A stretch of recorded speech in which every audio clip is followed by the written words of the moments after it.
Hello YouTube, I'm going to try to talk fast again. Today, after my math class, I had to just wait for my parents to be done with whatever they were doing and then come pick me up. And I just realized I'm not going to be talking very fast, just normal talking. But my mom's at church, and that usually lasts from like 7 to 8:30, around then. And then she usually talks to the people at her table for a while, but I got out of class about 8, which is about an hour earlier than usual. So I figured, yeah, she's not going to be done till about 8:30, so I'm just going to wait inside for a while. And I sent her a text saying, like, oh, I'm done early, I'll wait inside.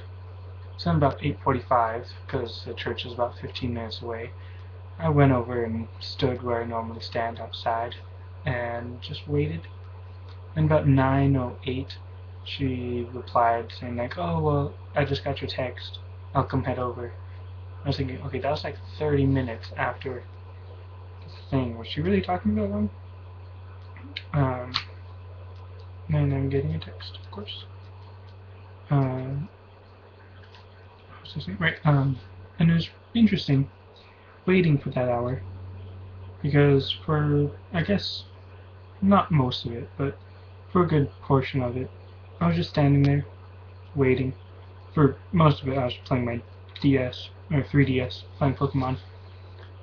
But just standing there waiting. It was interesting to think about how often I just stand and wait, mostly waiting for a ride, and not just at college, after school, or after class, waiting for someone to come pick me up, but even in high school. I was in cross country for junior year, fall semester, and a bit of senior year, fall semester. I don't remember exactly when I stopped cross country. But pretty much every day after school, I'd go on some run or something, and then I'd have to wait. Usually, I think for about an hour, maybe hour and a half, just standing or sitting, really. I'd be sitting or laying down out in front of the school waiting for my mom to pick me up. And it's just interesting for me to think about how much of my life I've spent waiting and just sitting there waiting and thinking and waiting and daydreaming and all that good stuff. And then when I hear about, like, when my brother locks himself out of the car and has to wait for an hour or two in the windy coldness, I'm thinking, how many more hours have I waited doing nothing, just waiting for someone to come pick me up? And it's so weird to think about. I feel like that probably had some impact on my personality or psyche or something.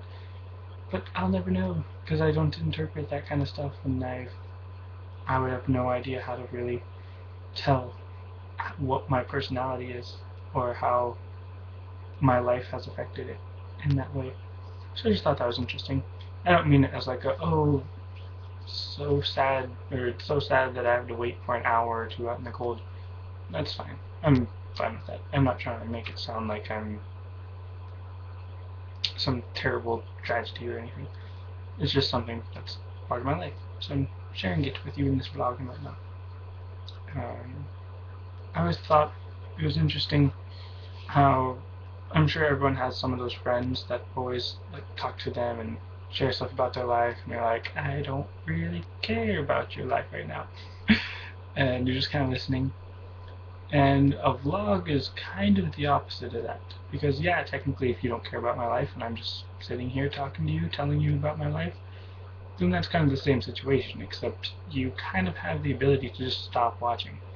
You don't have to listen to me. You're watching this video because you want to watch the video, or at least because you have nothing better to do. So most likely, if you're watching this video, you're watching it because you do at least care a little bit about my life, and I'm telling you all about it. Well, not all about it, but some of it. And you don't have to reply. You could. I mean, I enjoy people replying, but there's no obligation. Like, if some random friend of yours is like, oh, here's me telling you all about my life, they kind of expect you to say something back. But for this, it's totally, well, not totally, but mostly one-sided, of me just filling myself out, and you just kind of taking it in or not taking it in. And I always thought that was interesting because I was always one of those people that would watch a vlog and just sort of take it in and just be like, oh, well, I'm interested in your day. I'm interested in hearing about your life and whatnot. And yet they have no interest in my life, which is very interesting. Although I'm not really sure if I can say I have an interest in your life because I don't know who you are. If you do reply or comment or leave a video response or something, then I will probably start to get to know you a bit, and then I will actually care about your life a bit. But as far as me having no idea who you are, no, I probably don't care about your life. I mean, I probably do, but it's kind of mean to say that I don't. But then, if I don't know you, how can I still care? So that's interesting. But I'm going to end the vlog now because I have to go to bed. So thanks for watching, and I'll see you next time.